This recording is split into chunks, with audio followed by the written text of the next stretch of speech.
Hey guys, in today's video I bring a simply shocking story, the true story of Lindsay Carter, a young designer from the United States who died suddenly during a moment that many consider harmless, masturbation. But what she saw on the far other side will revolutionize her view of pleasure, freedom, and spirituality. Lindsay was torn from her body, thrown into a terrifying abyss, and had a direct encounter with Jesus, who revealed a truth that no one wants to talk about, but that everyone needs to hear. So leave your like, subscribe to the channel, activate the bell so you don't miss any videos, and write here in the comments which city you're watching. Now get ready, because this story will confront you from within and maybe save your soul. My name is Lindsay Carter. I have 28 years, I live in Phoenix, Arizona, and this is the story that changed everything. Not just my life, but my eternity. I never thought that something so common, so human, could have so much weight. In fact, I didn't even think about soul, heaven, hell. My life was simple. Freelance designer, single, own house, 2 cats, yoga on Tuesdays, and a little secret that helped me relax when my head was racing. Masturbation. Yes. The word that everyone uses secretly, but no one wants to discuss. I thought it was just part of my routine, like brushing my teeth. My body, my choice, my pleasure. And honestly, I was proud of my freedom. Until that night. It was a Friday, end of workday, a dry heat typical of the Phoenix desert. I had lit incense, put on some ambient music, and lay down in front of the bedroom mirror. I liked seeing my reflection in these moments. I felt in control, beautiful, sovereign of my own temple. But something that night was strange. The mirror seemed darker, as if the light from the lamp didn't reflect properly. I even played with the cats, thinking they were messing with the curtains, but it wasn't that. I continued with the ritual as always. Light touches, guided breathing, empty mind. And then at the height of pleasure, my heart stopped. It was as if someone pulled an invisible string attached to my chest. A dry crack, a barbed wire through my chest. The world spun, my body shook, and in the next instant I came out of myself. I floated backwards. I saw my body still writhing on the floor, the cats meowing in confusion, and the mirror. Now, the mirror reflected something else. It reflected someone watching me. A figure standing in the corner of the room, property, dark, but with eyes, red like embers. I screamed, or tried, but no sound came out. It was as if my mouth had been spiritually sewn shut. I was stuck in limbo between the room and something bigger, something worse. A presence took over the environment. I felt my spirit being pulled out.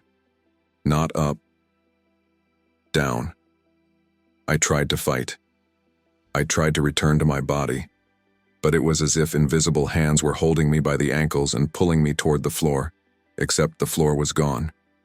In its place, an abyss made of shadow and sound. Sounds of voices whispering my name and laughing. The figure in the mirror was now on my side. I didn't see her move, she just showed up. His eyes, 2 live embers. His smile, a crack where something darker than pitch leaked. And then she spoke. "How many times have you fed us, Lindsay?" That voice was not heard, was felt, as if it entered straight through the center of my being and vibrated every particle of my soul. I wanted to say, "What?" I wanted to deny, argue, me defend her, but there was no defense. Around me, other figures appeared. Lots of, hundreds. Some looked like wisps of smoke. Others, shadows cut into human shapes. But they all had eyes, and they all looked at me, with a mixture of hunger and familiarity. They knew me. "You thought you were alone," whispered a female voice, smooth as silk and sharp as a razor. "But every time you touched yourself, we were in the bedroom." "You thought it was pleasure," said another, "but it was invocation." Memories began to pop into my mind like scenes from an old movie. Moments I thought no one would ever see. Under the shower, between the sheets, with headphones on in front of the computer. So many nights of self-care. And in all, they were there. I watched in panic scenes from my adolescence when I started this thinking it was liberation. Scenes from college, where I debated with other girls that the body was free territory. Moments when he mocked religious people who spoke of sin. The figure in the mirror moved closer. You let us in. Of your own free will. No contracts, no blood. Just desire. At that moment, the space around me fragmented like glass. I started to fall. An endless dive towards what seemed to be a bottomless pit. But I didn't fall alone. The shadows came with me. I screamed for God, for help, any help. But the laughter drowned out my outcry, and one of them said, "Now do you want to be heard? Now?" The bottom has finally arrived. A hot stone floor made of condensed lament. There, crowds milled about. Naked people, twisted, moaning, meaningless words. They all repeated one phrase. I thought it was just pleasure. And then, as if time itself stopped, a light tore the sky from that hell. And with her, he arrived. His presence, it wasn't just light, was pure authority. Not just any light, but one that made time stop, that silenced screams, that even made creatures crawl away. They moaned, retreated, hid in holes that appeared in the ground. It was as if his mere approach burned them alive. And there, between the burning ground and the sky opened by a fissure of glory, Jesus appeared. Not the way I imagined, not with a white tunic and a peaceful smile, but with a serious face, the most piercing eyes I've ever seen, and a voice that didn't ask for explanations. It just revealed truths. He didn't walk up to me. He called me to him. And without understanding how, I was lifted. My spiritual body floated before him, and everything inside me trembled. The heart, the mind, the soul, all. I was completely new, not physically, but spiritually, as if every thought, every memory, every sin was exposed between us. Jesus looked me in the eye and said, without moving your lips, "You listened to the lies and turned away from the truth." I wanted to respond, saying that no one taught me, that I didn't know, which was what everyone did, that I never hurt anyone, that it was just pleasure. But he didn't let me continue. You fed the deception. You told yourself it was freedom, but freedom without truth is just a new prison. Started to cry, but their tears are not water, they are liquid pain. Each drop weighed as if it carried years of denial. Jesus then showed the consequences. All around, images appeared, from people who followed me on social media, from girls younger than me, friends, followers, colleagues, people who heard me speak with confidence about following your own body, living pleasure without guilt.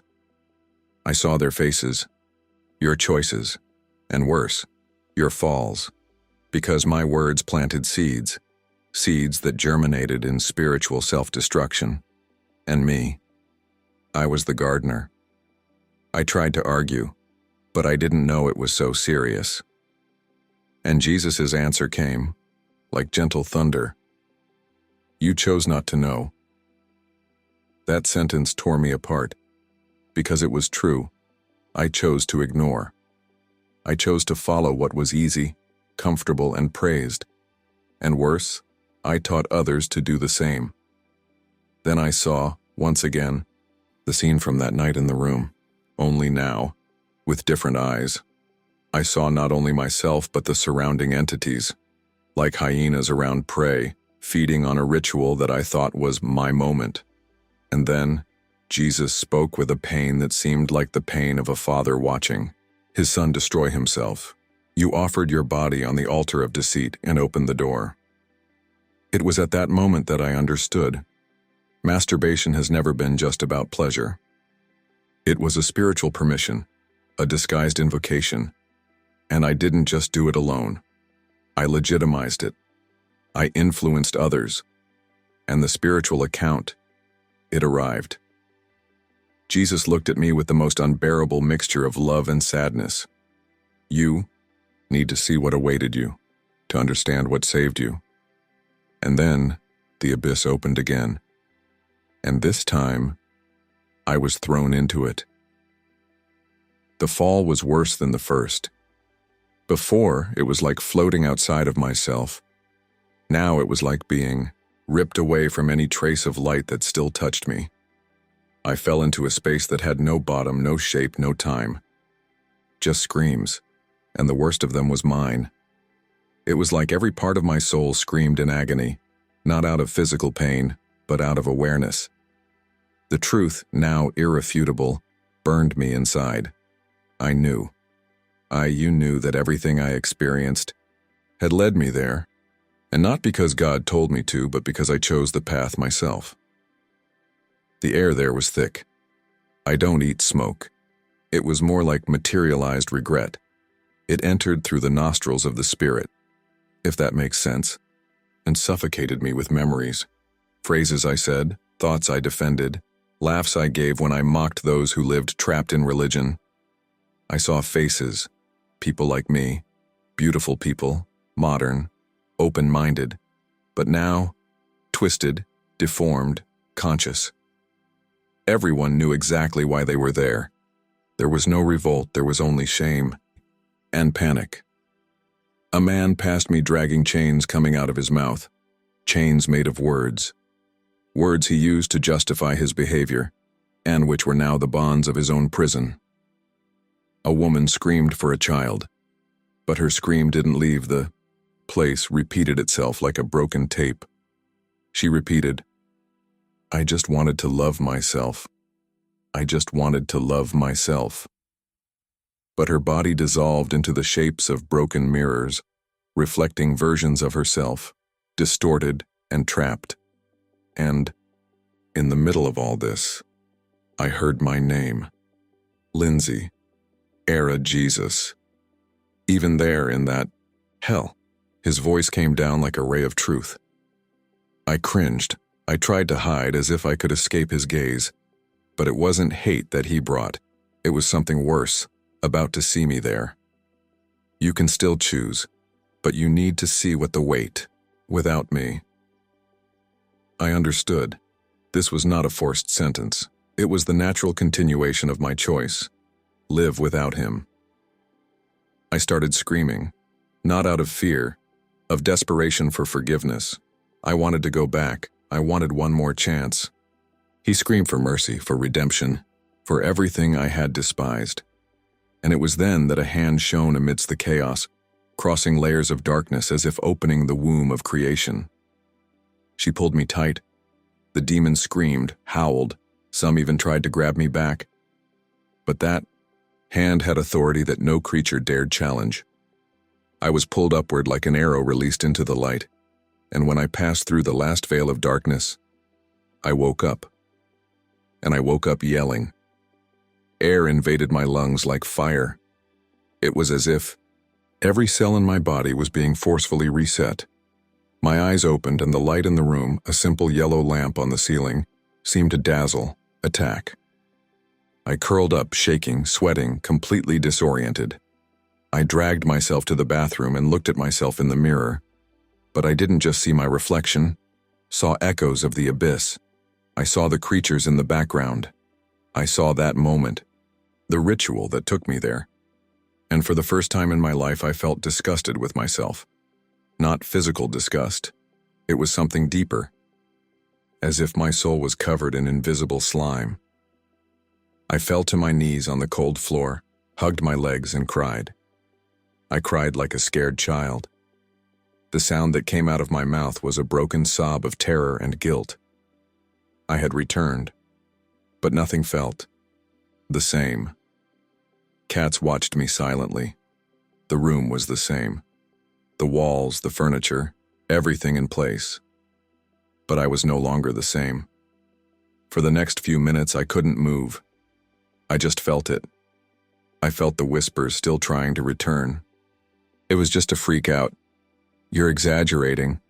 It wasn't real, but I knew it was real as the ground that touched me. I got up with difficulty. Every step was like dragging invisible chains. I picked up my cell phone, 3:12 in the morning. No messages, no notifications. The world went on, as if nothing had happened. But inside me, everything had fallen apart. I went to the living room, took out my old Bible, the one I got from my grandmother and had never opened.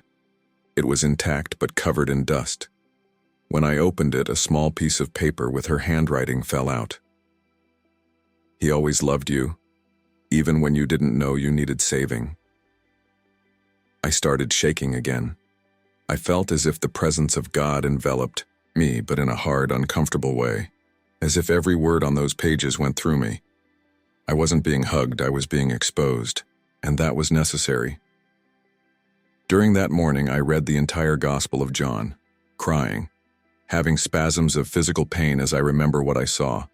I saw Jesus' phrases come to life. Light has come into the world, but men loved darkness rather than light.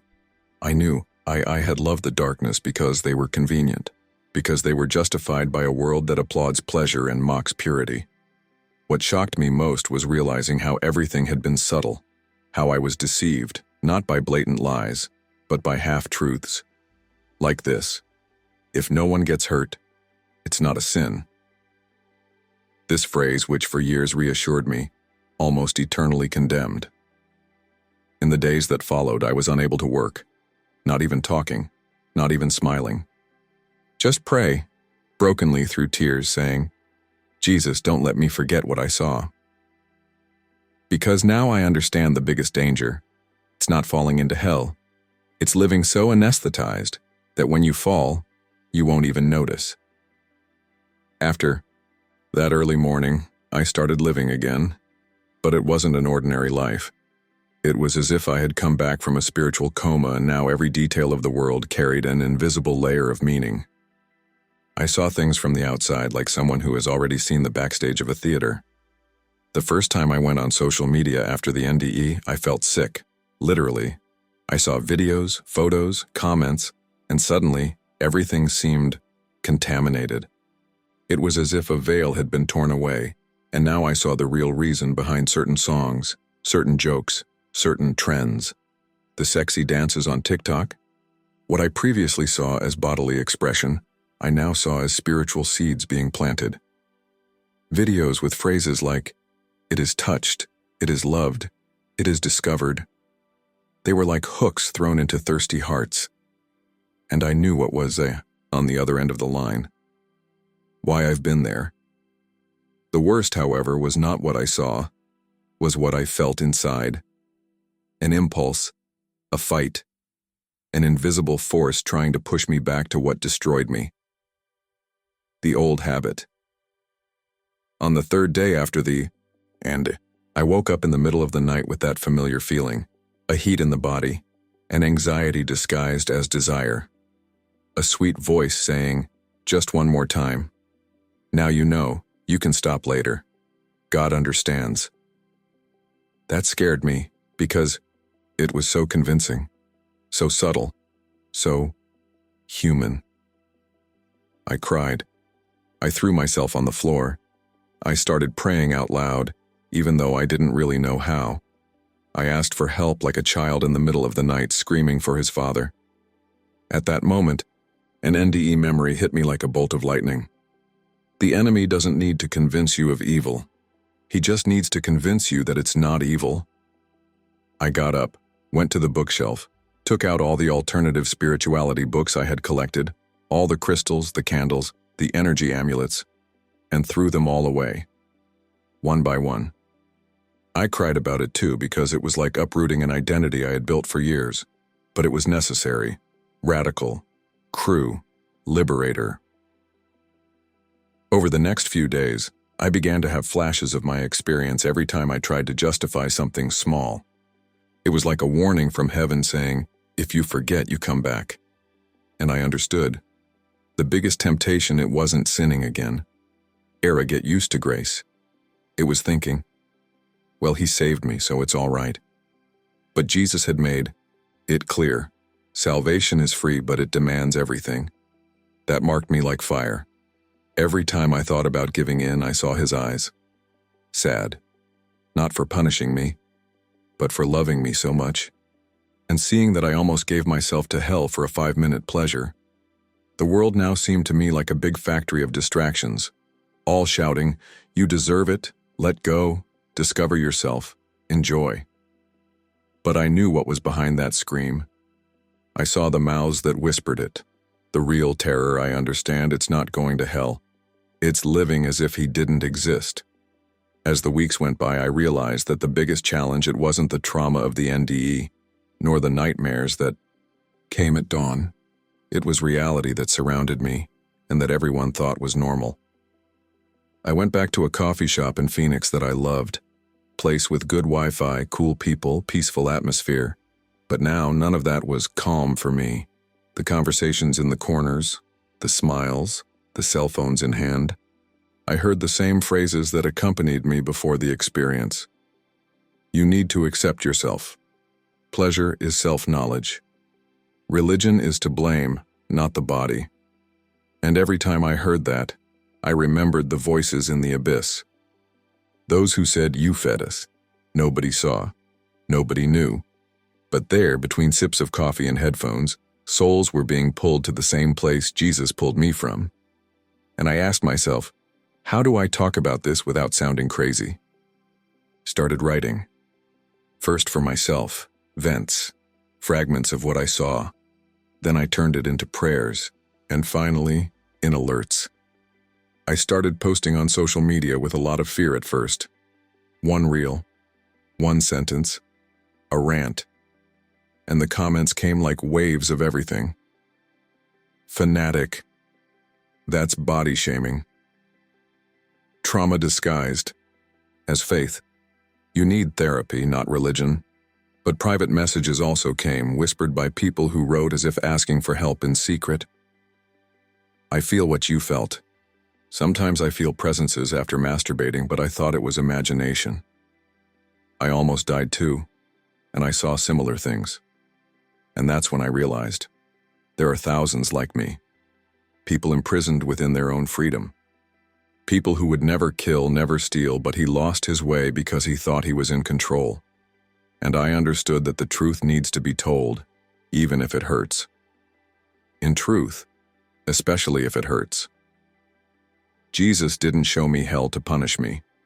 He showed me what I would never relativize evil again, so that I would understand that every little pleasure without God is a door, and that masturbation, however natural it may seem, it is a silent entry into alliances with that which hates our soul. And the worst part of all this? It's just that nobody teaches that. The world teaches that masturbation is healthy, which is self-knowledge, which is empowerment. But no one says what I saw. Every time you touch yourself, without an alliance with God, someone is touching you along with you. And that someone is not human. It was at that time that I realized coming back from hell didn't make me better. Made me responsible. Because now I knew. And who knows? You can no longer pretend you didn't see it. At this point, many people already knew my story. I told my circle of closest friends, then on a live I did on Instagram, hesitantly with a shaky voice but sincere. And what happened next was a shock. Many walked away, others laughed. Some have tried to scientifically explain my experience. But those who stayed were transformed. A friend called me crying. "Lindsay, I've never told anyone, but I have an addiction. It started as masturbation, then it turned into pornography then. Things that make me ashamed to even think about." She ended the call by saying, "I never believed in demons until they started appearing in my dreams. And I knew there that my pain had not been in vain. Jesus didn't save me just for me, saved me by others too. Because there's something no one tells you, hell feeds on silence. Talking about it is like reaching into a snake's nest. You'll be bitten, accused, cancelled. But if you saw what I saw, to remain silent is to betray everyone who is still imprisoned. In my moments of prayer, and there were many, I began to feel a new weight. No more guilt, but commission, a calling, a mission that burned inside me. I couldn't live like I used to anymore. I didn't want live as before. And that's when Jesus spoke to me again. Not with an audible voice, but in a way that only those who have felt it recognize. You saw me. Now show the others the way. I got rid of everything that connected me to the past. I deleted photos. I burned objects. I baptized myself again. This time conscious, broken, under tears. It wasn't a pretty ritual. It was brutal. Because being free from what enslaves you requires, say no to what a part of you still wants. In the following days, temptation knocked on the door. The whispers returned. Just today. God has already forgiven you, remember? No problem, it's just you and you. But now I recognize the source of those voices, and I responded with a simple sentence which became my anchor. I saw what you really are. And they were silent. I started sleeping with the Bible open on my chest, not out of superstition, but because it was the only thing that reminded me of what it is true amidst a world of beautiful lies. And day after day I was being healed, washed, rebuilt. But one thing I understood, spiritual freedom hurts, because it takes you out of your comfort zone, out of the cycle of pleasure, out of the slavery you called freedom. But only she saves you. And once you feel it, she can never live under anesthesia again. In the calm of the following days, I started to walk the streets of my city like a foreign. Phoenix looked the same, but to me, everything had changed. Every billboard with sensual appeals, every background music in stores and cafes, every superficial conversation between colleagues, everything reminded me that the whole world lives as I did, blind.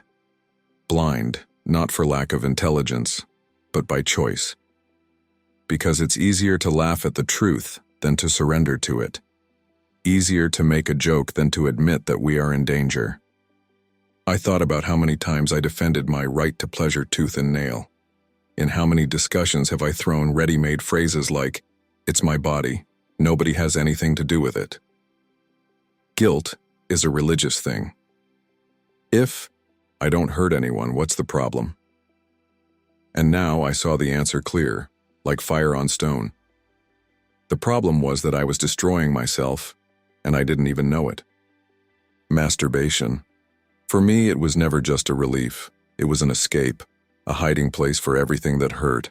Rejection, insecurity, anxiety, loneliness. It was where I took refuge, without knowing that the hiding place had holes. And through these holes, creatures came in and fed on me. Today I see clearly, masturbation was not the real problem. The real problem was who I became every time I said yes to myself and no to God. It was my throne, my decision, my sovereignty over me. But now, after what I saw, I don't want to own myself anymore. I want to be Jesus, because owning myself led me to the abyss. Being His brought me back. One night I had a dream.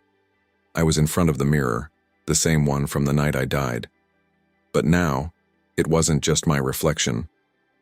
Behind me, Jesus was standing, silent, firm. And He said to me, "You were not made to live alone with yourself. It was made to walk with me through everything." I woke up with tears and peace, not a peace made of comfort, but that peace that only comes when you accept the truth, even if it destroys you inside first. Because the truth with Jesus does not come to condemn. She comes to free. And the greatest freedom I received was this: understanding that my body is not mine, my soul is not mine, my story is not mine. Everything is His. And that finally gave me rest. Today, as I write this statement, I am sitting in the same room where it all began. The same mirror, the same bed, the same walls. But nothing, absolutely nothing, is like before. Why I died here. And I was reborn too. It is not possible to explain with human logic what I experienced. I was ripped out of my body because of an innocent habit. I saw hell.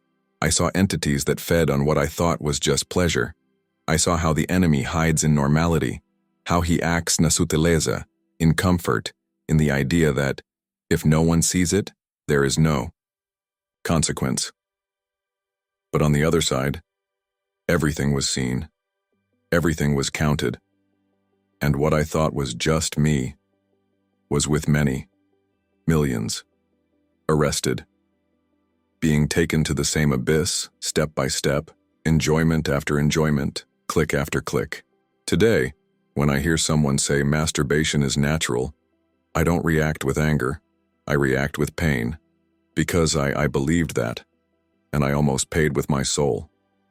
Jesus rescued me, not because I deserved it, but because he loves me so much that he let me die to show me the truth.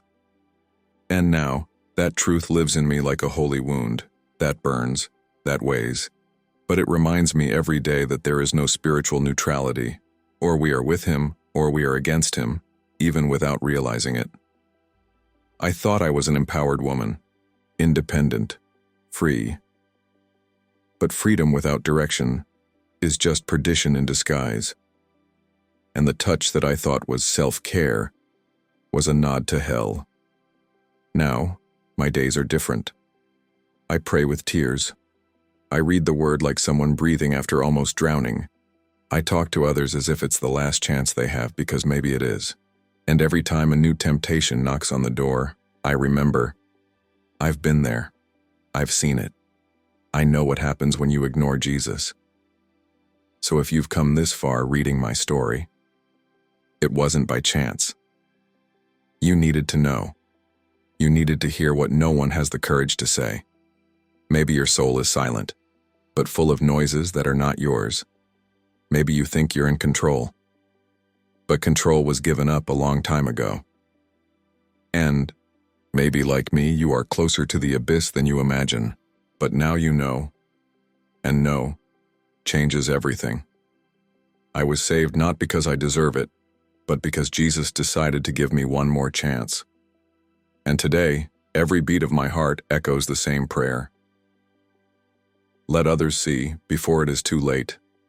If you liked this beautiful spiritual testimony, leave a like, comment on your impressions, subscribe to the channel, and don't forget to activate the notification bell to watch each new video and help us spread this message to a greater number of people. Until next time.